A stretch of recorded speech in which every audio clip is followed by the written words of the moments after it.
So yan, luto na po. Nangingintab na po yung gata. So ito na yun. Ito na yung ating ginataang tulingan na may taba ng baboy with kamyas. Sarap niya.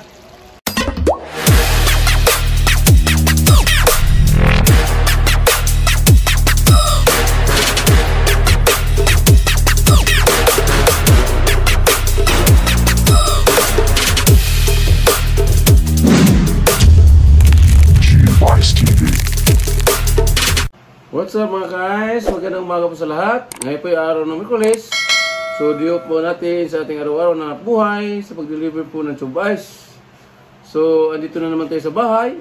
At tayo naman ay magluluto muli. Ang ating luluto niya ay napakasimple lang. Ay ito ay tinatawag na ginataang isdang tulingan na may gata at may kamyas. So yan po ang ating isdang tulingan. Ay malinis na po yan. At saka itong taba ng baboy andito na po. At itong kamyas, yung ating pampaasim nitong ating tinatawag na ginataang tulingan, andito na rin yung bawang. At maglagay po tayo ng kamatis. At itong pampalasa. At itong pamintang durog. At itong siling green. At siling labuyo. At maglagay po tayo ng patis, luya, at sibuyas. At itong gata ng puro-purong gata ay ating ilagay maya pag ating naluto na itong ating tulingan. At yang gulay na pitsay, ilagyan po natin pag yan inaluto na. So yan mga ka-ice, yung ating lulutuin ngayon, napakasimple lang pero napakasustansya. So ano pag ang hinintay natin, tayo na magsimulang magluto. So yung una natin gagawin ay magpapainit po tayo ng kawali. At atin mo na itong palabasin ng mantika nitong taba ng baboy. Yan, taba ng baboy, puro taba ito. So papalabasin po natin yung sarili ng mantika. At itong tutustahin ng maigi. At ito, pag ito lumabas at ito yung natusta na, isusunod natin yung mga sangkap. Ihalo lang po. Ganun lang kasimple yung ating niluto ngayon pero napakarustansya nito. Ginataang tulingan na may taba ng baboy at kamyas. Itong paasin nitong ating ginataang tulingan. So yan po.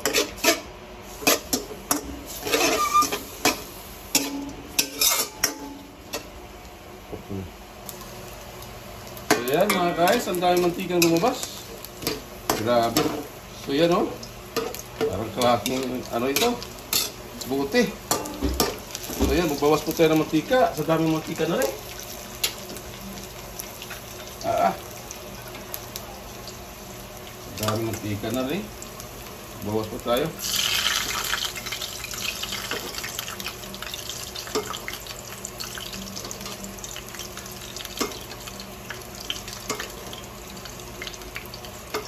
Yan. Yan, ibawas po tayo ng tika. So, ilagay na natin yung mga sangkap.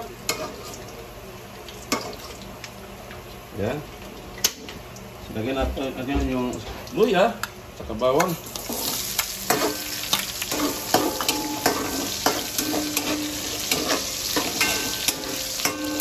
Yan.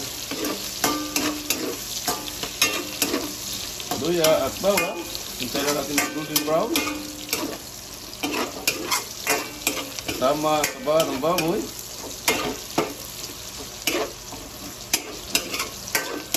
At isunod agad yung sibuyas. Siling labuyo at green. Ang malasa yung ating ginataang tulingan. Ganun na po simple. At yung kamatis, ilagay na po natin.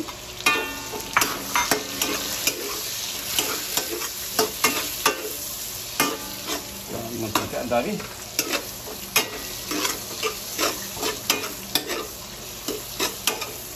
Yan.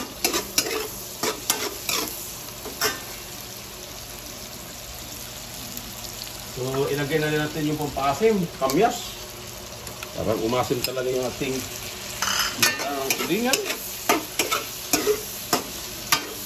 Yan.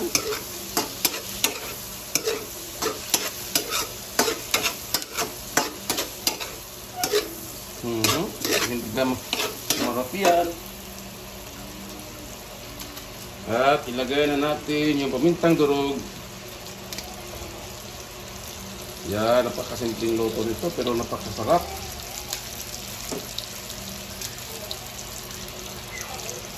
Yan, ang bilang durog. Pamintang durog. At bulol-bulol na.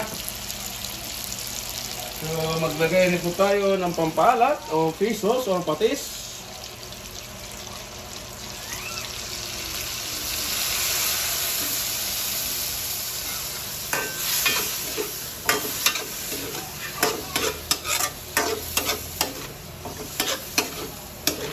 Yan na siya.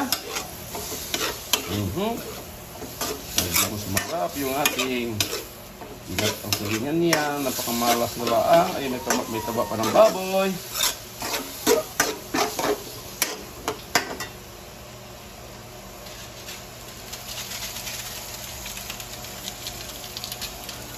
Ilagay na rin natin pampalasa.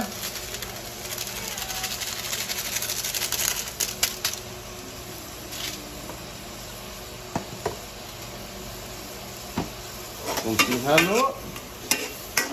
Yan, pag yan ang durog yung kamyas, talagang aasin na yan. So yun ngayon, nilagay na po lahat ng mga sangkap. So ilagay na natin yung dam tulingan. Ito na yan. Isa-isayin po natin, huwag samang atas. Yan ang dam tulingan. Yan na siya.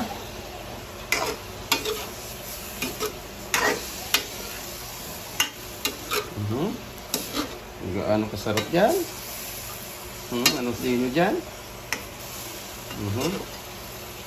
Kakaiba. Kakaiba ang luto natin ng ginataang tulingan.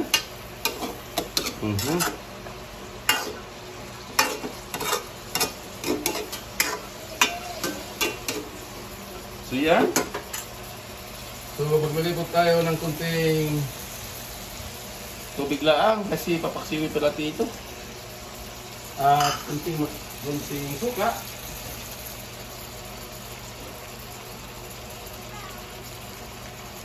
Yan.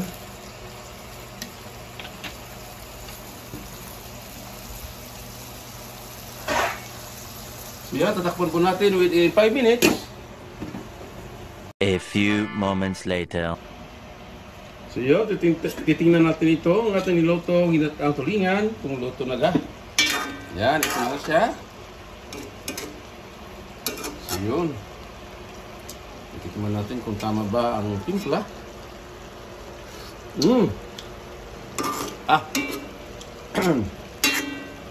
So ngayon, ilagay po natin yung purong gata. Ito talaga ang papalasa nito, yung ating tinatawag na ginataang tulingan. May taba ng baboy at kamyas. So yan.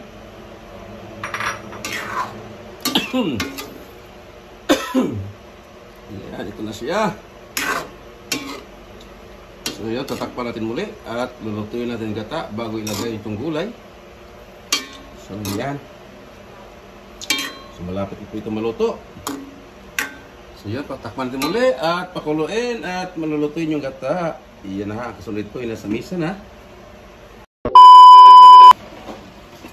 So yan, luto na po, nangingitab na po yung gata. So ito na yun.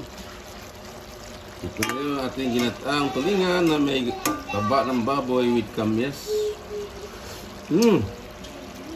Sarap niya. Lagyan na natin yung gulay. So ito na yun.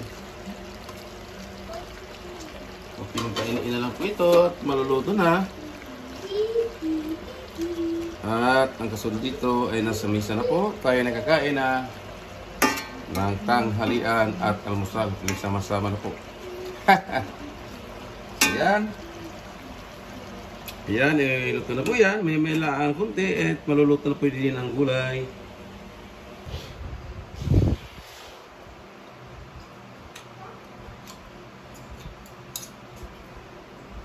Ayan mga kayas, luto na yung ating ginataang tulingan. So, kain tayo. Kain. Ayan, oh. Napakasarap nito. Gulay palaang. Malasa na eh. With taba ng baboy at kamyas. Yan siya.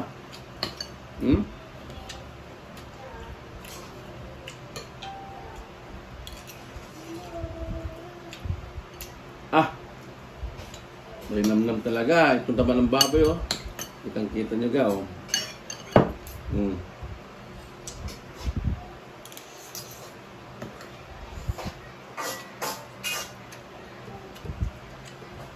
Napakasimpleng luto lang nito. Try nyo magluto na ganito. Napakasimpleng luto lang. Pero napakasarap.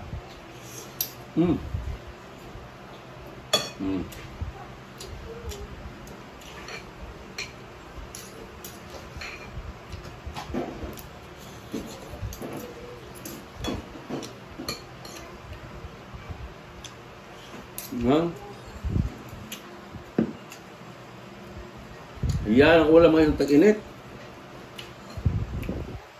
Tapos sa planta yung tubais, kaya wala po tayo may deliver sa customer, kaya galit na po sila. Ayan. Sa aking mga customer sa tubais, pasensya na po.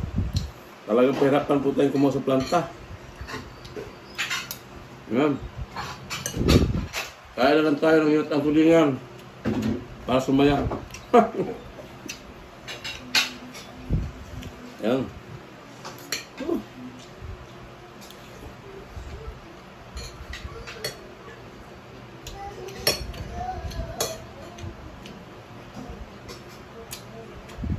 Ayan.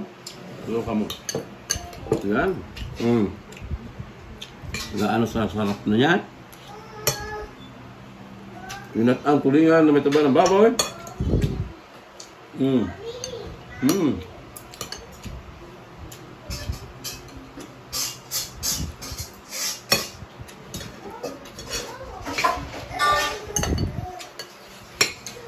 So yan po ang mga kanapan ngayong araw ng Miyerkules. So shout out po sa lahat. Sa aking mga grupo, Unity Love Team, shout out po sa aking kasama magtutubay, sa aking kaibigan sa YT, shout out po sa lahat. Lalo na sa aking mga customer sa Tubais, nagalit na po.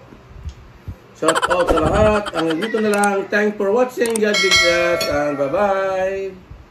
Go, go, go, go, go, go, go, go, go, go, go, go, go, yeah, go, go, go.